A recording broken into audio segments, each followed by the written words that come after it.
Maxime Le Texier, archipel citoyen. Voilà, je suis président d'un des deux groupes d'élus d'opposition au conseil municipal.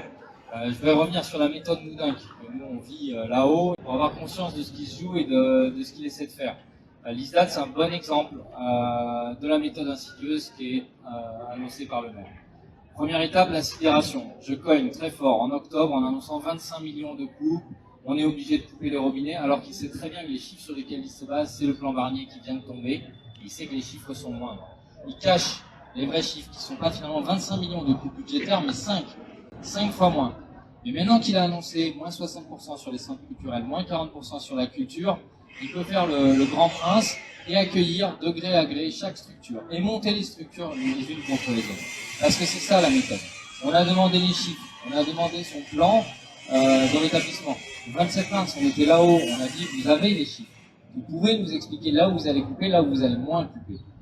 Mais l'idée, c'est justement de ne pas le faire, c'est d'être dans l'opacité, de cacher ce que chaque association va tomber. Et nous, on va avoir au conseil municipal, le 20 juin, 5000 à 6000 pages de fichiers Excel dans lesquels on ne saura absolument pas qui a obtenu quoi et où ça a été coupé. C'est une méthode. C'est véritablement une méthode délétère. Donc ça a été dit par les camarades, l'important c'est la solidarité, c'est le dialogue entre les structures, entre tous les actrices et tous les acteurs culturels. C'est de rester solidaire face à cette tentation de diviser pour mieux régner.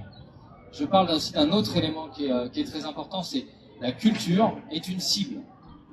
Au même conseil, le 27 mars, nous avons voté une délibération de 480 000 € pour des réfections de façade. Je ne parle pas des effondrements et de la solidification de bâtiments, je parle de la rénovation de façade.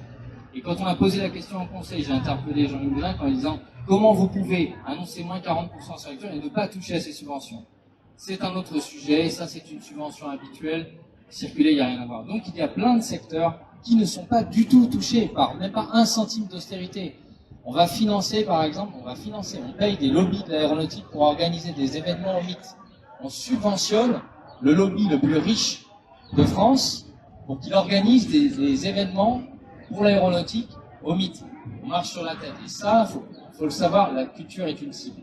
Et ça va avec aussi un virement vers la droite extrême de Jean-Luc Moudin. Il commence à prendre des libertés. Il reprend les thèmes de Marine Le Pen sur la République des juges en plein conseil municipal. Il fait des interviews dans Valeurs Actuelles. On a une dérive. On a un masque qui tombe. Et la pire ennemie pour quelqu'un qui bascule, et là je vois le mot fascisme, mais je suis pas loin de ça, le pire ennemi c'est la culture. Parce que la culture c'est le vecteur de l'émancipation. Parce que la culture c'est le vecteur de la prise de conscience. Donc vous n'êtes pas une cible pour rien. Donc la question maintenant, c'est comment aussi on se mobilise pour 2026 et ensemble, de la même manière, gagner cette mairie pour se débarrasser définitivement de Jean-Luc Moudin.